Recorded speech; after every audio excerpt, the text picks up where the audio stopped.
என்னிடத்தில் என்ன இல்லை, என்னிடத்தில் ஒன்றுமில்லை. இயேசு உன் பாதத்தில் காணிக்கை நான் வைக்க ஏதொன்றும் சொத்துமில்லை. பாவம் செய்தேன், இரத்தத்தில் சுத்தமில்லை. பாவம் செய்தேன், இரத்தத்தில் சுத்தமில்லை. கண்களை நான் தந்திருப்பேன், கண்களுக்கோ பார்வை இல்லை.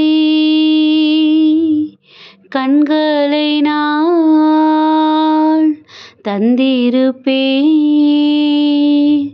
கண்களுக்கோ பார்வை இல்லை. இறைவா உன் பாதத்தில் உள்ளத்தை நான் வைத்தேன், உள்ளத்தில் ஞானம் இல்லை. காய்ந்தே போனேன், கண்ணீரும் கண்ணிலில்லை. காய்ந்தே போனேன், கண்ணீரும் கண்ணிலில்லை. ஹாய் குட்டீஸ், எல்லோரும் எப்படி இருக்கிறீங்க? நல்லா இருக்கீங்களா? ஹாப்பியாக இருக்கீங்களா குட்டீஸ்? நம்ம எவ்வளோதான் ஹாப்பியாக இருந்தாலும் கூட யாராவது நம்மளை பார்த்து நீ சந்தோஷமாக இருக்கியா அப்படின்னு கேட்டால் நம்ம இடத்துல ஆமாப்பா நான் ரொம்ப ஹாப்பியாக இருக்கேன், ஏசப்பா என்னை ரொம்ப ஹாப்பியாக வச்சுருக்காங்கங்கிற வார்த்தை நம்மள பலர் பேருக்கு அது வர்றது கிடையாது. நிறைய பேர் வந்து சந்தோஷமாக சொல்கிறது உண்டு. ஆனால் பலருக்கும் நம்ம எவ்வளோதான் ஹாப்பியாக எவ்வளோதான் நிறைவாக இருந்தால் கூட அட என்னப்பா இது இல்லையே, அது என்னப்பா இது அது இல்லையே, அந்த மாதிரி நம்மளுக்குள்ள நிறைய என்ன பண்ணுவோம், நம்ம சோர்ந்து போன வார்த்தைகளை தான் நம்ம மற்றவங்கள இடத்துல ஷேர் பண்ணுவோம். அப்படிதானே குட்டீஸ்? இன்னைக்கு இந்த பாடலை பார்த்தீங்க அப்படின்னா இதில் நிறைய விஷயங்கள் நமக்கு புரியும், நிறைய விஷயங்கள் புரியாது. அப்படின்னா என்ன அர்த்தம்?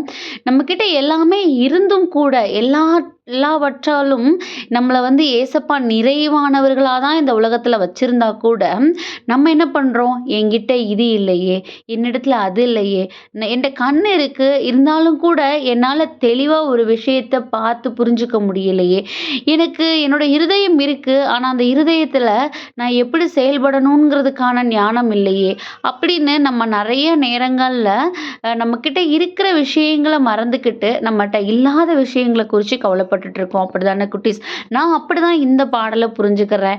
இந்த பாடலுக்கு நிறைய அர்த்தங்கள் இருக்கலாம். ஏசப்பா என்கிட்ட இதெல்லாம் இருந்தால் கூட இதெல்லாம் இல்லை, இதெல்லாம் நீங்கன்னா எனக்கு கொடுக்கணும் கூட இதை நம்ம வந்து எடுத்துக்கலாம்.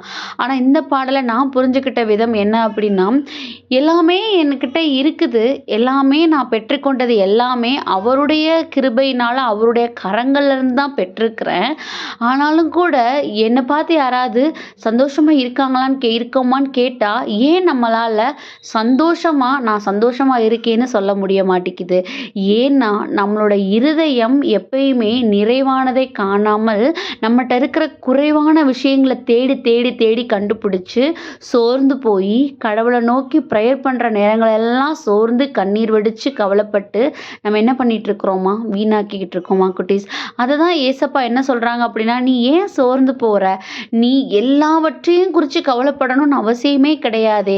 ஏன்னா உன் லைஃப்ல நடக்கக்கூடிய எல்லா விஷயங்களும் என் கைகள்ல இருந்து தான் பெற்றுக்கொள்கிற அப்படிங்கிற உண்மையை நீ புரிஞ்சுக்கிட்ட, அந்த விஷயத்தை நீ அக்செப்ட் பண்ணிக்கிட்ட அப்படின்னா நடக்கிற எல்லா காரியங்களுக்கும் காரணங்கள் இருக்குங்கிறத நீ புரிஞ்சுக்கிடணும் தானேன்னு நம்மளை பார்த்து கேட்குறாங்க குட்டீஸ்.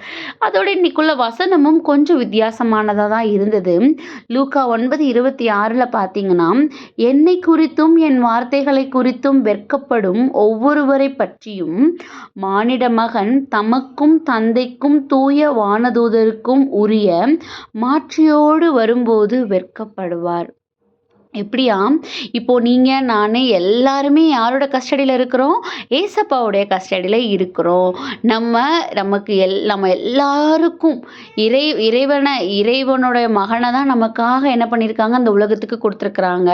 அப்போது நம்ம எல்லாரும் அந்த இறைமகனோட கஸ்டடியில் இருக்கும்போது நம்ம ஏதோ ஒரு நம்பிக்கை குறைபாடோட நம்ம ஏதோ ஒரு சின்ன தப்பு பண்ணுறோம் இந்த மாதிரி விஷயங்கள்ல அப்படின்னா அது யாருக்கு அசிங்கம்? நமக்கு கிடையாது. நம்மளை கஸ்டடியில் வச்சிருக்கிற நம்மளை பாதுகாத்து வழிநடத்தி நமக்கு தேவையானதெல்லாம் செய்து கொடுத்துட்டு இருக்கிற ஏசப்பாவுக்கு தான் நம்ம அவரை சந்தேகப்படும் போதும் அவரை குறை சொல்லி பேசும்போதும் ரொம்ப கவலையாக இருக்கும் குட்டீஸ். ஏன்னா இறைவன்கிட்ட அவங்க தான் பதில் சொல்லணும். என் பிள்ளைங்க பாருங்க, நான் மேய்த்து வரக்கூடிய இந்த மந்தை போன்றான ஆடுகள் நான் சொல்லுகிற பேச்சுக்கு மதிப்பு கொடுத்து அதுபடி கட்டுப்பட்டு நடக்கும்னு ஏசப்பா இறைவனிடத்துல சொல்லியிருந்தாங்க, தந்தையாம் கடவுள்கிட்ட சொல்லியிருந்தாங்கன்னா, இப்போ நம்ம ஏசப்பாவை பார்த்து நிமிஷத்துக்கு நிமிஷம் பல கொஷின்ஸ் கேட்குறோம். அப்படி தானே குட்டீஸ்? அப்படி கேட்கும்போது அது யாருக்கு கஷ்டமாக இருக்கும்? ஏசப்பாவுக்கு தான் கஷ்டமாக இருக்கும். அப்படி தானே? ஸோ அதுதான் இந்த வசனத்துலேயும் கொடுத்திருக்குது. நம்ம ஏசப்பாவை குறித்து பெருமைப்படுறோமா, இல்லை எனக்கு இவர் இது பண்ணிட்டாரே, இது பண்ணலை, இது செய்யலையேன்னு அவரை குறித்து குறைகளை மட்டுமே நம்ம மனதில் வச்சுருக்கிறோமா?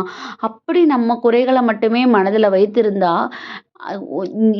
ஏசப்பா நம்மளை நோக்கி வரும்போது அவருக்கு எவ்வளோ ஒரு ஆசையமாக இருக்கும். ஏன்னா நம்ம அவரை ப்ரைஸ் பண்ணுறதை விட்டுட்டு அவர் நமக்கு இது செய்யலை அது செய்யலைன்னு குற்றப்படுத்திட்டு இருக்கிறோம். அப்படி தானே குட்டீஸ்? இதை நம்ம என்ன பண்ணுறோம், நம்மளை சுற்றி இருக்கிற நம்மளுடைய பிள்ளைகளிடத்துலையும் நம்ம பெற்றோரிடத்துலையே இதை காட்டுறோம். அப்படி தானே? நம்ம பிள்ளைங்களுக்கு எல்லாமே சொல்லி கொடுத்து வளர்க்கணுங்கிறத தாண்டி நம்ம எந்த அளவுக்கு கடவுள் நமக்கு செய்த நன்மைகளை பிள்ளைகளுக்கு சொல்லி கொடுத்துருக்குறோம். பிள்ளைகளிடத்துல சோர்வையும் நம்மக்கிட்ட இருக்கிற போராட்டத்தை மட்டுமே ஷேர் பண்ணிக்காம நம்மளை எவ்வளோ அருமையாக ஏசப்பா நடத்தி வந்திருக்கிறாங்க, கடந்து வர பண்ணியிருக்காங்கன்னு நம்ம நிறைவை ஷேர் பண்ண மறந்த நாட்களுக்காக மனம் வருந்துவோம். ஏன்னா அவரை குறித்து சொல்ல மறந்த ஒவ்வொரு நிமிஷமும் நம்ம லைஃப்பில் நம்ம பெரிய பெரிய ஆசீர்வாதங்களை இழந்துக்கிட்டு இருக்கோங்கிறது அர்த்தம். ஸோ இந்த நாள்லையும் நம்ம வெளியில் போய் எனக்கு ஏசப்பா இது பண்ணியிருக்காங்க அது பண்ணியிருக்காங்க இப்படி அப்படின்னு நம்ம சொல்லலான்னாலும், அதற்கான தைரியம் நம்ம இடத்துல இல்லைனாலும், நம்ம பிள்ளைங்க கிட்ட, நம்ம பெற்றோர்கிட்ட, நம்ம ஃப்ரெண்ட்ஸ் கிட்ட எனக்கு ஏசப்பா இது பண்ணியிருக்காங்கப்பா, நான் எவ்வளோ சூப்பராக வந்திருக்கேன் பாருங்கன்னு நம்ம சொல்லாமல் இருக்கவே கூடாது.